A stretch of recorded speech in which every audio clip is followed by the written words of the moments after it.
মুহতারাম, সফর মাসের একেবারে শেষ প্রান্তে দাঁড়িয়ে বলা যায়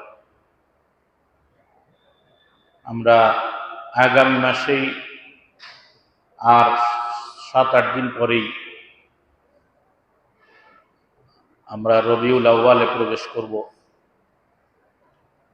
রবিউল আউয়াল আসার দ্বারা এ মাসে রসুল করিম সাল্লাল্লাহু আলাইহি ওয়াসাল্লামের সিরাতের স্মরণে সাধারণত আমাদের দেশ এবং এই যে অঞ্চল হিন্দুস্তান অঞ্চলটা, এই অঞ্চলে বেশ একটা সরগরম হয়ে ওঠে। উদ্দেশ্য হলো যে রসুলের ভালোবাসা দেখানো, কিন্তু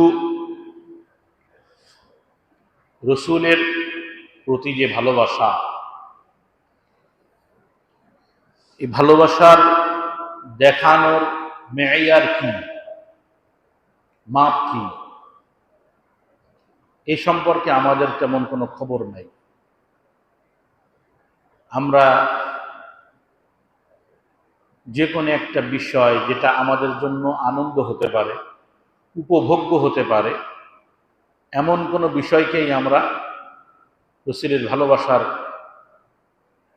উপলক্ষ দিয়ে আয়োজন করা শুরু করি। তো এই জন্য আমরা ধারাবাহিকভাবে রবিউল আউয়াল মাস সহ রসুলের সিরাতের উপরে আলোচনা করব ইনশাআল্লাহ। এবং এই ভিতরে একটা বিষয় খুব গুরুত্বের সাথে তুলে ধরা হবে। রসুলের সিরাত, পুরা জিন্দেগি আমাদের জন্য আদর্শ এবং কোরআনের নমুনা, কোরআনের ব্যাখ্যা, পুরা রসুলের জিন্দেগি, এই বিষয়টা গুরুত্বের সাথে আলোচনা করা হবে। গত সপ্তাহে বলেছিলাম যে বর্তমান নাস্তিক্যবাদের এক আস্তিক্যবাদী রূপ আসছে। নাস্তিক্যবাদের এক আস্তিক্যবাদী রূপ, সেটা হলো কোরআনের নামে রসুলের সিরাতকে, সুন্নাহকে অস্বীকার করা। তারা ইতিহাস সামনে রেখে অনেক কথা বলে, ইতিহাসকে সামনে রেখে অনেক কথা বলে, যে ইতিহাসে এই বলে, ইতিহাসে ওই বলে, অনেক কথা। কিন্তু হাদিসকে তারা মানুষের বানোয়াটি বলে। ইতিহাস চাইলে মানুষ পরিবর্তন করে দিতে পারে। সত্য উদাহরণ আমাদের দেশেই দেখেন না, যে দল ক্ষমতা আসে সেই দলই কি করে, ইতিহাস তার দিকে টানে। আসল ইতিহাসের দিকে কেউ যায় না, বা ওই সময়কার আমাদের প্রজন্ম না থাকার কারণে জানিও না কি ঘটছিল। কিন্তু যে বিষয়টা সূত্র পরম্পরায়, নির্ভরযোগ্য সূত্রে, পরম্পরা সূত্রে বর্ণিত হয়ে আসলো, তারা সেটাকে অস্বীকার করে বলে যেটা মানুষের বানোয়াট। আর কোরআন মানার নাম দিয়ে বিভিন্ন ইতিহাস দিয়ে সাবেত করে, প্রমাণ করে এটা মানতে হবে, এটা ইসলাম। যাই হোক, রসুল করিম সাল্লাল্লাহু আলাইহি ওয়াসাল্লাম রবিউল আউয়ালের 8 তারিখে দুনিয়াতে আসলেন। সেই সময় যেহেতু হিজরি সন ছিল না, যার কারণে হিজরি সনের গণনা না হওয়ায় রসুলের জন্মসাল, তারিখ, এটা নিয়ে তেমন কোনো মাতামাতিও হয় নাই, তাও এটা সংরক্ষণও করেন। অবাক কাণ্ড না? এত বড় একজন ব্যক্তিত্ব, তার জন্মসাল সংরক্ষিত নাই। জন্ম সন। আসলে আরবদের একটা নিয়ম ছিল সেই সময়, তারা সাধারণত যে বছরে যে ঘটনা ঘটত, বড় কোনো ঘটনা, সেই ঘটনার প্রেক্ষিতে সেই বছরকে মনে রাখত। সেই বছর, যেমন মনে করেন কোনো বাদশাহ ক্ষমতাসীন হয়েছে, তো বলা হয়তো অমুক বাদশাহ যে বছর ক্ষমতায় বসে সেই বছরের ঘটনা, সেই বছর অমুক হয়েছিল। তো রসুল করিম সাল্লাল্লাহু আলাইহি ওয়াসাল্লামের জন্ম হয়েছিল আসহাবে ফিলের বছর। আসহাবে ফিল, হস্তি বাহিনীর বছর। এই হস্তি বাহিনী স্বয়ং আল্লাহ তাআলা মাত্র ৩-৪টা আয়াতের ভিতরে পুরা হস্তি বাহিনীর ঘটনা বর্ণনা করে দিয়েছে। আরবদের একটা অহংকার ছিল মক্কাওয়ালাদের, যে তারা কাবার খাদেম। বিশেষ করে কাবার মূল খেদমত তো রসুলের বংশের উপরেই ছিল, বনু হাশেমের উপরেই ছিল। হাশেমের সন্তান ছিল হলো সাইবা। হাশেম মদিনায় যাওয়ার পরে, তারা তো সবসময় সফর করে, সফরে এই মদিনায় একটা বিবাহ করে আসে।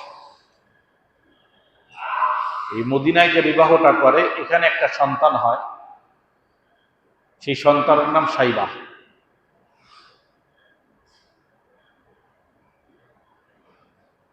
পরবর্তীতে যখন হাশেম মারা যায়, তখন কাবা ঘর সহ এই বড় বড় দায়িত্বগুলো চলে আসে উনার ভাই, হাশেমের ভাই মুত্তালিবের উপরে। ওনার এক ভাইয়ের নাম কি? মুত্তালিব। মুত্তালিবের উপরে।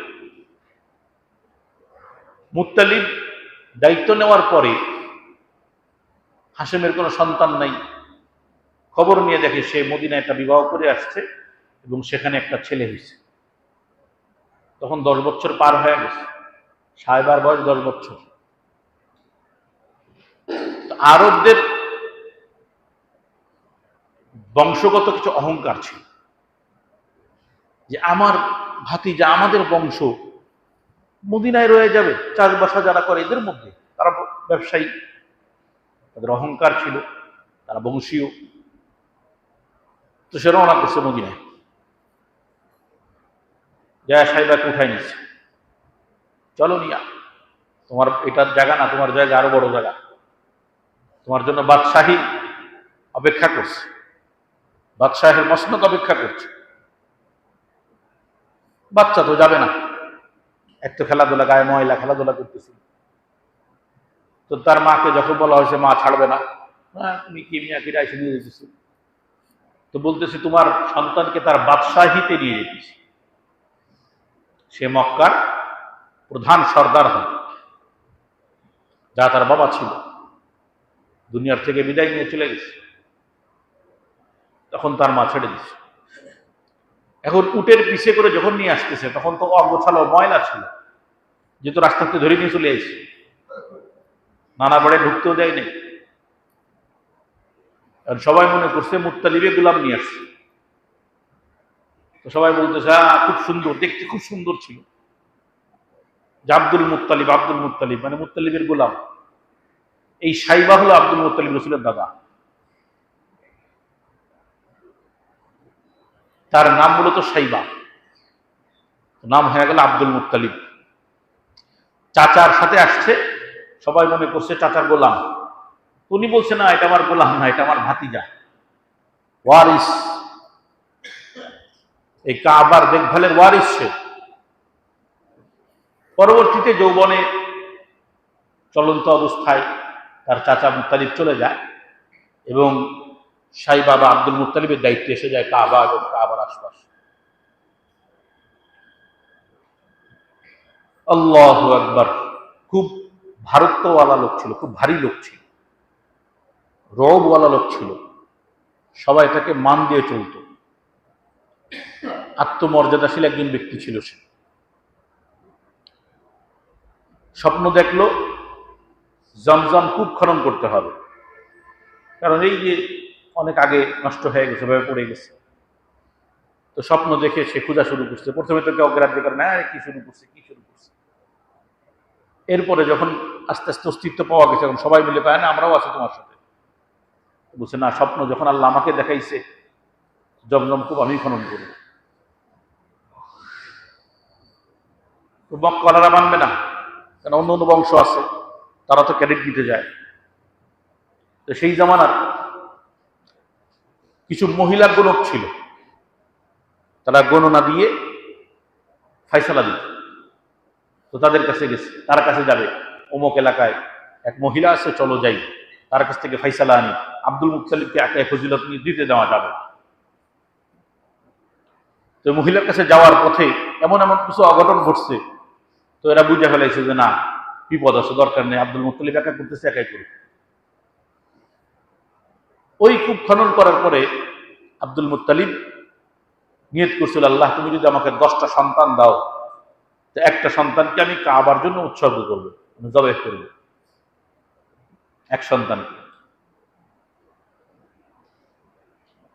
আল্লাহ তাআলা তার 10টা সন্তান দিছে, ছেলে সন্তান, 6টা মেয়ে সন্তান দিছে। কেউ কেউ 12 ছেলের কথাও বলছে, কিন্তু মুহাক্কিকিনরা বলেন যে না, যে 2টা নাম ওটাও 10 জনের মধ্যেই 2 জনের আলাদা নাম। তো যাই হোক, পরবর্তীতে আব্দুল্লাহ সন্তানদের মধ্যে সব থেকে সুঠামদেহী, সুন্দর এবং দানশীল ব্যক্তি ছিল আব্দুল্লাহ। এই জন্য আব্দুল মুত্তালিব আব্দুল্লাহকে বেশি ভালোবাসত। সন্তানদের মধ্যে একটার প্রতি একটু টান থাকতেই পারে। তো এখন 10 সন্তান যখন পূর্ণ হয়ে গেছে, সবাই যখন যুবক হয়ে গেছে, এখন সেই ওয়াদা, কুরবানি দিতে হবে একটাকে। লটারি করে আব্দুল্লাহর নাম ওঠে, আবার লটারি করে আব্দুল্লাহর নাম ওঠে, আবার লটারি করে আব্দুল্লাহর নাম ওঠে। সন্তানরা সবাই প্রস্তুত, যে এখন আপনি যখন উৎসর্গ করছেন, কিছু করার তো নাই। আর আব্দুল্লাহ প্রস্তুত যে আমার নাম বারবার আসতেছে। তো নিয়ে গেছে কাবা চত্বরে, জবেহ করবে। অন্য অন্য ভাই যারা ছিল, আব্বাস, আবুল আহাব, আবু তালেব, রসুলের চাচারা, তারা যে বাদ দিচ্ছে না, আমাদের শখের ভাই, দেখতেও সুন্দর, সবাই সুন্দর ছিল, ওনার সন্তানরা সব সুন্দর ছিল। আবুল আহাবের নাম আবুল আহাব কেন জানেননি? দেখতে আগুনের মতন ছিল। আবুল আহাবের নাম আবুল আহাব হয়েছে এই জন্য, লাহাব হলো আগুনের যে আভা ওঠে না, পুরো আগুন যখন জ্বালানো হয়, উপরে যে আগুনটা জ্বলে, ধোঁয়াবিহীন লাল টকটকে যে আগুনটা, এটাকে লাহাব বলে। তো ওর উপাধি ছিল আবুল আহাব, এই জন্য যে এত সুন্দর ছিল। উনার স্ত্রী এত সুন্দর ছিল আবুল আহাবের, উম্মে জামিল। জামিল মানে সুন্দর, সুন্দরের মা। শুধু সুন্দর না, সুন্দরের মা। রসুলের বংশ পরম্পরাগুলো এমনই ছিল। এখন ভাইরা সব বাধা দিচ্ছে, না আমার ভাইকে কি করা যাবে না, হত্যা করা যাবে না। এই নিয়ে বাবার সাথে আব্দুল মুত্তালিবের সাথে বাগবিতণ্ডা হইলে শেষ পর্যন্ত ফাইসালা হইল যে ওই যে আরবদের নিয়ম, গণক, এক মহিলা মশুর গণক ছিল, তারা ডাকো, সে সিদ্ধান্ত দিক কি করা যাবে। তখন আরবের নিয়ম ছিল হলো, একটা জানের বিনিময়ে 10টা উট। কেউ যদি কাউকে হত্যা করে আর এর জরিমানা দিতে হয়, তো 10টা উট দেওয়া লাগত। তো সেই মহিলা ওই যে যা চালে আর কি, চাইলে ছিল ফয়সালা দেয়, ওইসব গুটি মুটি চাইলা সিদ্ধান্ত দিছে যে আব্দুল্লাহর বদলে আব্দুল্লাহর মধ্যে এবং 10টা উটের মধ্যে লটারি হবে। যদি 10টা উট ওঠে তো কুরবানি 10টা উটের হবে, আর যদি আব্দুল্লাহর নাম ওঠে তো উট আরো 10টা বাড়বে। এইভাবে আবারও লটারি হবে, যতবার আব্দুল্লাহর নাম উঠবে 10টা করে উট বাড়তে থাকবে, যতক্ষণ না উটের নাম না আসে। এইভাবে লটারি করতে করতে করতে করতে 100 উট যখন পরিপূর্ণ হয়েছে আব্দুল মুত্তালিবের, তখন যে উটের নাম হয়েছে, লটারিতে উট বাঁচছে। এখনো পর্যন্ত ইসলামে, তখনও কিন্তু ইসলাম আসে নাই, এখনো পর্যন্ত ইসলামে একটা জানের বদলা 100 উট। ওই শুরু হয়েছিল কিন্তু রাসূল করিম সাল্লাল্লাহু আলাইহি ওয়াসাল্লামের বাবার জানের বিনিময়ে। 100 উট উনি কুরবানি দিয়ে দিলেন, আব্দুল্লাহ মুক্ত হয়ে গেলেন। এই জন্য রাসূল বলতেন, আনা ইবনু যাবিহাতাইন, আমি 2 জবিহার সন্তান। কয় জবিহা? জবিহা মানে যাকে কুরবানি করা হয়েছে। এক হলো ইসমাইল, রাসূলের বংশ শুরু থেকে উঠে আসছে, রাসূল ইসমাইলের বংশে আসছে। আর হলো ওনার নিজের বাবা। দুইজনকে কুরবানি করার জন্য কি করা হয়েছিল? শোয়ানো হয়েছিল, যে কেউ কুরবানি হয় নাই। দুজনের বিনিময়ে আল্লাহ তাআলা প্রাণী দিয়েছেন, একজনের বিনিময়ে দুম্বা, আর একজনের বিনিময়ে উট। আব্দুল্লাহ যেহেতু রসুল তার ঔরসে আছে, তার চেহারার ভিতরে কপালে একটা নূর চমকাইত, যা সবাই দেখতো না। একদিন ব্যবসার সফরে, মজার কথা শুনেন, ব্যবসার সফরে যাইতেছে, মদিনা হয়ে সিরিয়ার দিকে যাবে। তো মদিনায় যখন গেছে, এক গণক নারী, যা গণনা করতে পারে এরা, এই প্রস্তাব দিছে, আব্দুল্লাহ তুমি আমার বিবাহ করো। যেহেতু সফরে ওখানে বিরতি দিছে, তো ধরছে আব্দুল্লাহরে বিবাহ করো। তা বলছে না, আমার বিবাহ আমার বাবা দিবে, এখন আমার বিবাহের সময় হয় নাই। সে মহিলা লোকজন দিয়ে খুব চাপ দিছে, বিবাহ করতে রাজি হয় না। মহিলাও খুব সুন্দর, প্রস্তাব দিছে সম্পদের, আমার যত সম্পদ আছে সব সম্পদ আমি তোমার জন্য দিয়ে দিব, শুধু এতটুকু যে তুমি আমাকে বিবাহ করো। আব্দুল্লাহ রাজি হয় নাই। সফর শুরু হয়ে গেছে, চলে গেছে। সফর শেষ করে বাড়িতে আসছে, আইসা দেখে আমেনার সাথে ওনার বিবাহ ঠিক হয়ে গেছে। বিবাহ হয়ে গেছে। বিবাহ শাদী হয়ে যাওয়ার পরে, সংসার কিছুদিন করার পরে আবারও ব্যবসার সফর। কেউ কেউ বলেন এটাই মৃত্যুর সফর ছিল, মানে এই ব্যবসায় মারা গেছে। উনি যখন রওনা দিছেন, ওই মদিনায় আবার যখন পৌঁছাইছে, তখন ইয়াসরিব নাম ছিল। পৌঁছাইছে, এইবার আরবদের নিয়ম অনুযায়ী একাধিক বিয়ে যে নিয়মই ছিল। ওখানে যখন পৌঁছাইছে, তো ওই মহিলা সামনে বাঁচছে। তো আব্দুল্লাহ বিয়ের প্রস্তাব পাঠাইছে। আব্দুল্লাহ বিয়ের প্রস্তাব পাঠাইছে যে সে তো অনেক পিড়াপিড়ি করছিল গত বছর, তো ঠিক আছে, এবার যদি সে রাজি হয় তো আমি তাকে শাদী করব। ওই মহিলা আব্দুল্লাহর দিক তাকায় বলছে, না, আমি আর তাকে শাদী করব না। যেই কারণে আমি তাকে শাদী করতে চাইছিলাম, তার বিবাহে আবদ্ধ হতে চাইছিলাম, এখন ওটা তার মধ্যে নাই। সুবহানাল্লাহ।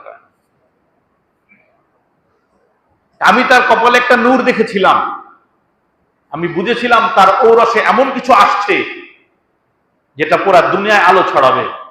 এই জন্য চাইছিলাম ওই সন্তানটাকে আমি গর্ভে ধারণ করি, কিন্তু সে সন্তান তো আসছে। আব্দুল্লাহ বিয়ে করছে? তো হ্যাঁ বিয়ে করছি। হয়ে গেছে, চলে গেছে, যা চাইছিলাম সেটা চলে গেছে। অন্ধকার জগৎ, বর্বর এক জগৎ, যেই জগতে দাসীদেরকে, নারীদেরকে কোনো মূল্যায়নই করা হইতো না। এমন এক সময়ের সুবহে সাদেকের সময় দুনিয়ায় আসলেন দ্বীনের আলো নিয়ে, অন্ধকার জগতে আসলেন নূর নিয়ে। কেমন বর্বরতা ছিল, আল্লাহু আকবার, কেমন বর্বরতা ছিল। দাসী ক্রয় করত, দাসী রাখতো কেন? তাদেরকে দিয়ে দেহ ব্যবসা করানো হতো। ইসলাম আসার আগেই দাসী সাধারণত ঘরের কাজ আর ব্যবহারের জন্যই দাসী রাখা হতো। মেহমান আসবে, মেহমানকেও সেবা দিবে, মালিককেও সেবা দিবে, সবাইকে দিতে হবে। এমন একটা পর্যায়ে চলে গেছে, এমন একটা পর্যায়ে চলে গিয়েছিল যে জেনা ব্যভিচারের মাধ্যমে সমাজের করুণ এক হালাত দাঁড়াইছিল, সামাজিক অবক্ষয় চূড়ান্ত পর্যায়ে চলে গিয়েছিল। যখন 12-13-14 রাত আসতেই আরবি মাস অনুযায়ী, যাকে সামার বলা হইতো, এই রাত ছিল আরবদের ফুর্তির রাত, গল্প গুজবের রাত। নারীরা আতঙ্কিত থাকতো এই রাত আসলেই তারা মাজলুম হবে, ধর্ষিতা হবে। এমন এক পরিবেশ ছিল। এমন এক অন্ধকার সময় সুবহে সাদেকের আলো নিয়ে আসলেন দুনিয়ায়। শুধু তাই না, আপন বাবা লজ্জায় যে কন্যা হয়েছে, কত লজ্জা, যে রাত্রে যদি কন্যা হইতো সকাল হওয়ার আগেই তাকে মেরে ফেলত,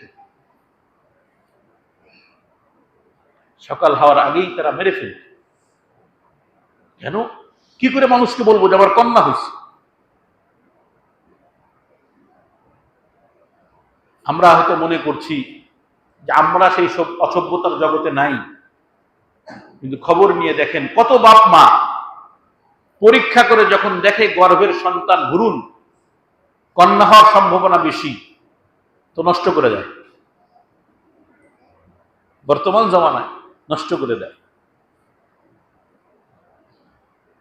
একটু আপডেট হয়েছে আর কি, আগের জমানা থেকে কি হয়েছে, আপডেট হয়েছে। আগে সন্তান হয় মারতো, এখন হওয়ার আগেই মারে, যে মেয়ে নেওয়া যাবে না, মেয়ে নেওয়া যাবে না। আল্লাহ তাআলা এই কন্যা হওয়ার বিষয়টা কোরআনে বলেছেন সুসংবাদ, আর আমরা এটাকে বানাইছি দুঃসংবাদ।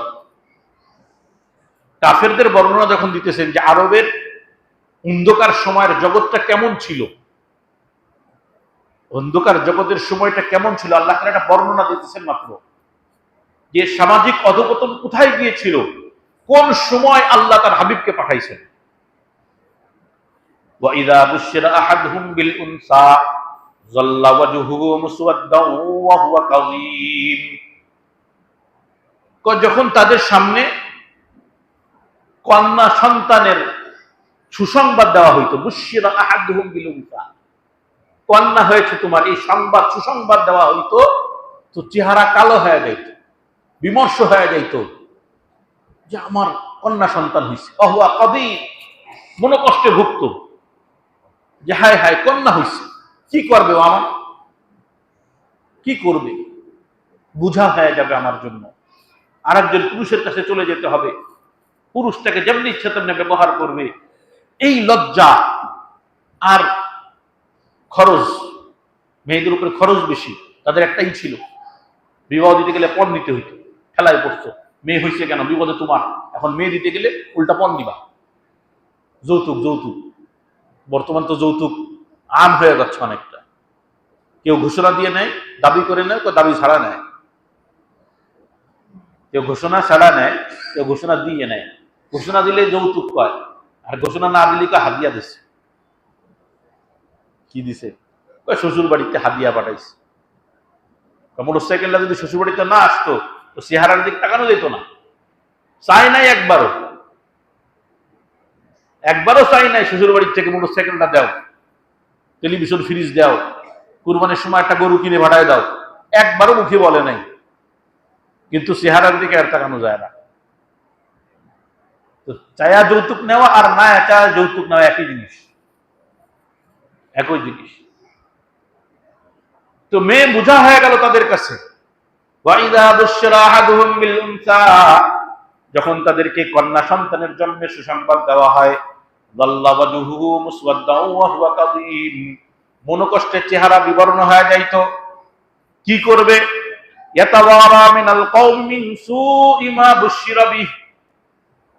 যে সে মনে করে এই দুঃসংবাদ তার জন্য এটা দুঃসংবাদ, এই সুসংবাদকে সে নিজের জন্য অকল্যাণ মনে কইরা এখন চিন্তা করে তারে রাখবে নাকি মাটিতে ফেলবে।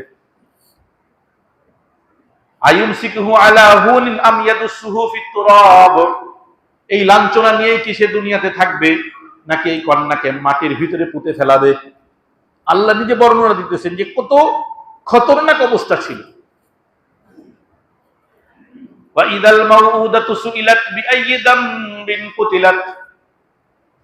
কিয়ামতের ময়দানে একটা প্রশ্ন করা হবে যে তোমার যে কন্যা সন্তান দিয়েছিলাম ওইটাকে জীবন্ত কবরস্থ করছিলা, অপরাধটা কি? এক সাহাবী রাসূলের দরবারে আসে, কিন্তু খুব মন মরা, কোনো কথা বলে না, চুপচাপ থাকে। সবার গল্প জানা আছে, আমি শুধু মূলটুকু বলতেছি। রাসূল জিজ্ঞেস করছেন, কি ব্যাপার? ইয়া রাসূলুল্লাহ, আমার কি মাফ হবে? আমি যে অপরাধ করছি, আপনি বলছেন কালিমা পড়লে মাফ, পিছনে সব গুনাহ মাফ, কিন্তু আমি যে অপরাধ করছি আমি নিজেকে বুঝ দিতে পারতেছি না যে আমি কিভাবে এর ক্ষমা হবে, আল্লাহ আমাকে কিভাবে ক্ষমা করবেন, এত বড় অপরাধ করছি আমি। আপনার কাছে আসার পরে কন্যার নিয়ামত বুঝছি, কন্যা কি জিনিস। আপনি একটাকে জান্নাত বলছেন, দুইটাকে জান্নাত বলছেন, তিনটাকে জান্নাত বলছেন, চারটাকে জান্নাত বলছেন, পাঁচটাকে জান্নাত বলছেন। কন্যা মানে জান্নাত। এখন তো আমি পেরেশান, কারণ আমি তো আমার আটটা জান্নাতকে মাটির তলে জীবন্ত কবর দিছি। বনু তামিমের এক সর্দার ছিল কায়েস রাদিয়াল্লাহু তাআলা আনহু। ইসলাম গ্রহণ করার পর থেকে প্রচুর কাঁদতেন। কেন? যে আমি আটটা জান্নাতকে জীবন্ত কবরস্থ করেছি আমার নিজ হাতে, আটটা কন্যাকে। চিন্তা করেন কি পরিমাণ জাহালাত। ঠিক এমন সময় নূরের আলো নিয়ে আসলেন সরওয়ারে কায়নাত সরদারে দো আলম মুহাম্মদ মুস্তাফা সাল্লাল্লাহু আলাইহি ওয়াসাল্লাম। দুনিয়াতে আসলেন, পরিবর্তনের বাতাস বইতে শুরু করলো। আসার 50 দিন আগ থেকেই আলামত শুরু হয়ে গেছে। এই মক্কার খেদমত করত, মক্কাওয়ালারা কাবার খেদমত করত, এটা মক্কাওয়ালাদের অহংকার। ইয়ামানের এক বাদশা ছিল আবরাহা। এই শপথ যখন করছে, সেই শপথ অনুযায়ী রওনা করছে। রওনা করে তার সামনে 9টা অথবা 13টা হাতি ছিল, তার মধ্যে তার এক হাতি, তার হাতির নাম ছিল মাহমুদ, তার নাম আবরাহা, আর হাতির নাম মাহমুদ। রওনা করছে। রওনা করে নির্দিষ্ট একটা জায়গায় যে অবস্থান করছে, মক্কায় তো আতঙ্ক ছড়াই পড়ছে, কারণ বিশাল সুপার পাওয়ার ছিল সে। তার সামনে মক্কাওয়ালারা দাঁড়াইতে পারবে না, তার সৈন্যবাহিনীও বেশি। তখনকার জামানার আধুনিক সাজসজ্জায় তার বিশাল এক বাহিনী। তো মক্কাওয়ালারা পরেশান হয়ে গেছে। সবাই যখন পরেশান, দৌড়ে আসছে আব্দুল মুত্তালিবের কাছে। আব্দুল মুত্তালিব, করবাটা কি? সে কি বা করার আছে? যার ঘর সে দেখবে, যার ঘর সে দেখবে। ঘর তো আমার না। ঘর না, তুমি বুঝতেছো না? এরা তো আমাদের পুরো মক্কা একেবারে মাটির সাথে মিশাই দিবে। এখনই তোমার সমস্ত উট ঢাকায় নিয়ে গেছে। আব্দুল মুত্তালিবের যে উটগুলো ছিল সব নিয়ে চলে গেছে আবরাহা বাহিনী। তিনি বলছে, আচ্ছা ঠিক আছে, আমি আমার উট আনার জন্য দেখি, যাইতে হবে। আমার উট যেহেতু নিয়ে গেছে, আব্দুল মুত্তালিব রওনা করছে। খেয়াল করেন কত রোগ ছিল যখন শুনছে যে কাবার যে মূল দায়িত্বে আছে সে আসছে। আবরাহা তো খুশি হয়ে গেছে, এবার মনে হয় মাফ চাবে। আবরাহা বলছে, নিয়ে আসো। তাঁবুর ভিতরে যখন ঢুকাইছে, আবরাহা অটোমেটিক দাঁড়ায় গেছে। সবাই অবাক, দাঁড়ায় গেল কেন? পরবর্তীতে আবরাহা বলতেছে যে তার ভিতরে ঢুকে আমার সামনে আসায় অটোমেটিক আমার ভিতরে একটা আতঙ্ক তৈরি হয়েছিল, আমি উঠে দাঁড়াই গেছি, অজান্তেই দাঁড়াই গেছি। এটাকে রৌব বলে। তো আসছে আব্দুল মুত্তালিব, কেন আসছেন? আমার উটগুলো নেওয়ার জন্য আসছে। আপনার উট? বলছে, হ্যাঁ, আমার উটগুলো আপনার লোকজন ঢাকায় নিয়ে চলে আসছে।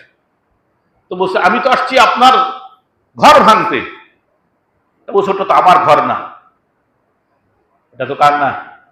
ওটা যার ঘর সে দেখবে, আমার উট, এই জন্য আমি উট নিতে আসছি। তো পরেশান হয়ে গেছে। আপনি আপনাদের ঘর সংরক্ষণ করবেন না? কেন না, ওটা যার ঘর সে সংরক্ষণ করবে। চিন্তা করেন। উনি ওনার উট নিয়ে রওনা করে চলে আসছে।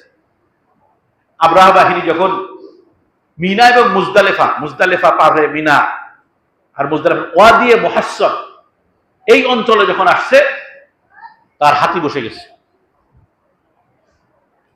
মক্কাওয়ালারা সব থরথর করে কাঁপতেছে, এই আক্রমণ হইল, সব পরেশান যে আজকে সব শেষ, বিশাল বাহিনী।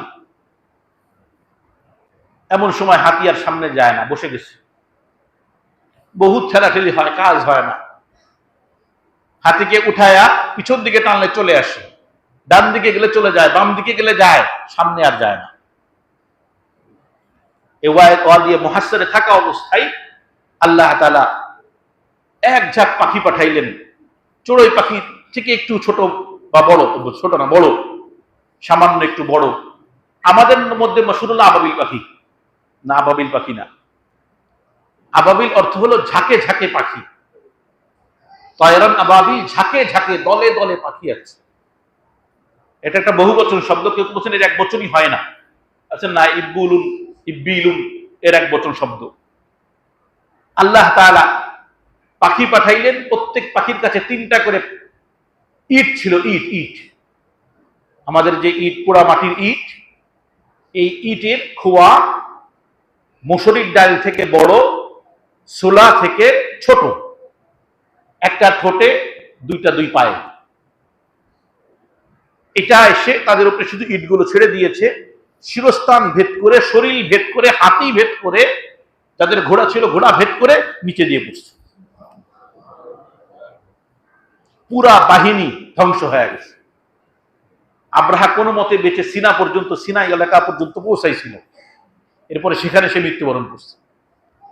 আব্রাহা সমূলে যখন ধ্বংস হয়েছে আব্রাহা বাহিনী, এটা আরব ইতিহাসের একটা গুরুত্বপূর্ণ ঘটনায় রূপ নিছে। কারণ আব্রাহা ছিল সেই সময়কার সুপার পাওয়ারদের একজন। এমনের দিকে তখন রোম পারস্য তাকাইতো না যে ওর সাথে লাগতে গেলে আবার আমরাকে ধরা পড়ে যাই, আটকা পড়ে যেতে হয়। সেই রকম এক সুপার পাওয়ার যখন অলৌকিক এক শক্তির মাধ্যমে ধ্বংস হয়েছে, যেটা আরব ইতিহাসে একটা গুরুত্বপূর্ণ বিষয় হয়ে গেছে, ঠিক এই ঘটনার 50 দিন বা 55 দিন পরে রাসূল করিম সাল্লাল্লাহু আলাইহি ওয়াসাল্লাম দুনিয়াতে আসলেন।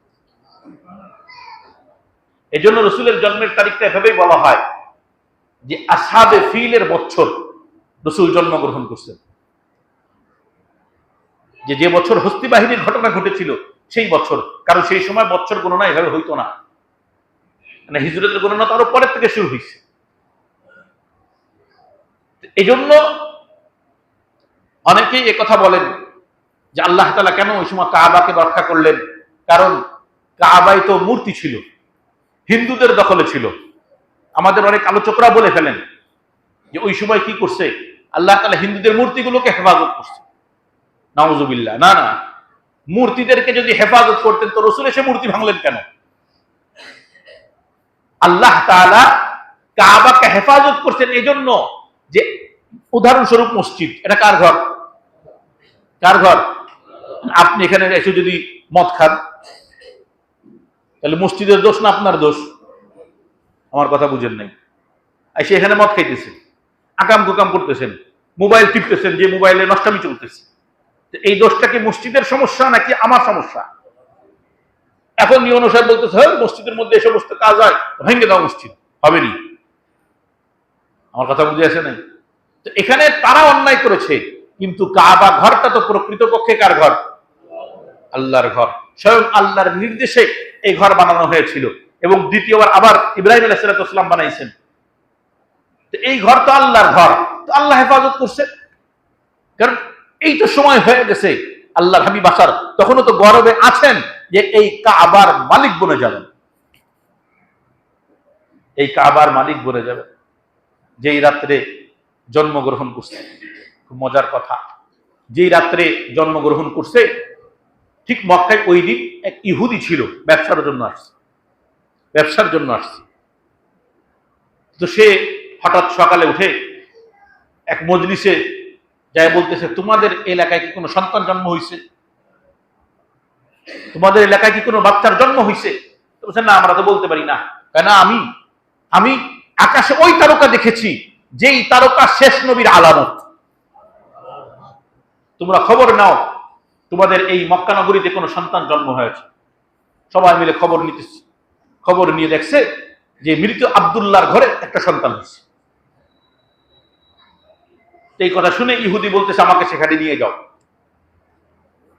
আমাকে সেখানে নিয়ে যাও, আমাকে দ্রুত নিয়ে চলো সেখানে, আমি ওই সন্তানকে দেখতে চাই। তো নিয়ে গেছে, যার পর বলছে একটু ঘুরায় ধরো, আমি একটু পিঠটা দেখবো। পিঠ দেখে সঙ্গে সঙ্গে একটা চিৎকার দিয়ে বেহুশ হয়ে গেছে। সবাই মনে করছে কি হইল আল্লাহ জানে। সবাই মাথায় পানি টানি দিয়ে হুশ যখন ফিরাইছে, তখন আবার চিৎকার করতেছে আর বলতেছে যে হায় হায়, আল্লাহ তাআলা তো তার সর্বশেষ নবীকে পাঠাই দিয়েছেন। আরবে শুরু থেকে, বেশ আগের থেকেই এই কথা প্রচলন ছিল যে আসবেন শেষ নবী এবং মক্কায় আসবেন, আরবে আসবেন। ইহুদিরাও বিশ্বাস করত, খ্রিস্টানদের থেকেও বেশি ইহুদিরা জানত। স্বয়ং আল্লাহ তাআলা বলতেছেন, আল্লাযীনা আতাইনাহুমুল কিতাবা ইয়ারিফুনাহু কামা ইয়ারিফুনা আবনাআহুম, আমি যাদেরকে কিতাব দিয়েছি এর আগে, তারা আপনাকে কেমন চেনে? যেমন নিজের ঔরসজাত সন্তানকে চিনি।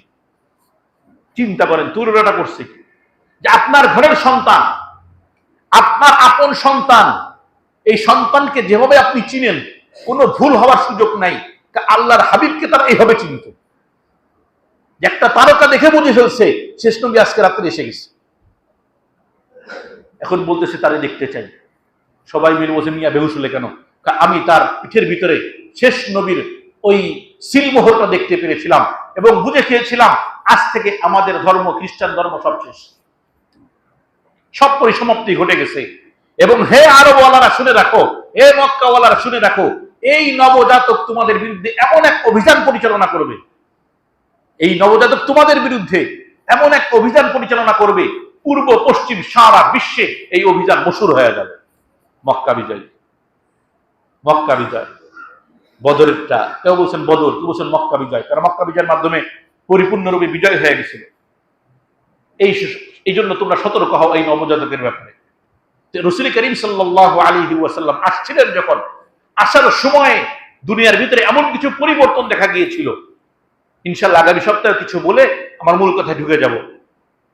যেমন কিছু পরিবর্তন দেখা গিয়েছিল যে যারা গোলক ছিল, যারা রাহেব ছিল, আলেম ছিল অন্যান্য ধর্মের, সবাই বুঝে ফেলেছিল চলে আসছে। এমনকি আব্দুল মুত্তালিবের বাবা হাসিম, খেয়াল করেন, অর্থাৎ দাদার বাবা, সেও একবার যখন বসরায় সফরে গেছে, কত আগের কথা, মানে 3 পুরুষ আগে, সেও যখন সফরে গেছে, তাকে দেখে এক খ্রিস্টান পাদ্রী বলে ফেলেছিল যে এই লোকের গর্ভে, এই লোকের ঔরসে শেষ নবী আসবে। চেহারা দেখে বলে দিয়েছিল। কত আগের কথা, অর্থাৎ 3 পুরুষ, দাদার বাবা। আল্লাহ তাআলা হক আনছেন, শুধু গোপনে আনেন নাই, আলোকিত করে আনছেন। কেমন আলো? যে জন্মের সময় যারা ছিল তারাও আলোকিত হয়েছে। সুদূর পারস্যে 1000 বছরের অগ্নিকুণ্ড নিভে গেল, 14টা প্রসাদের 14টা গম্বুজ ধসে পড়লো, সিরিয়া পর্যন্ত আলোয় আলোকিত হয়ে গেল। এটা শুধু আমেনাই দেখে নাই, আরো অনেক জ্ঞানীরা দেখছে। ইনশাআল্লাহ এর উপরে সংক্ষিপ্ত আলোচনা আগামী সপ্তাহে করে আমরা সিরাতের মূল বিষয়টা ঢুকে যাব। আল্লাহ তাআলা আমাদেরকে তৌফিক দান করুক। আখিরু দাওয়ানা আলহামদুলিল্লাহি রাব্বিল আলামিন।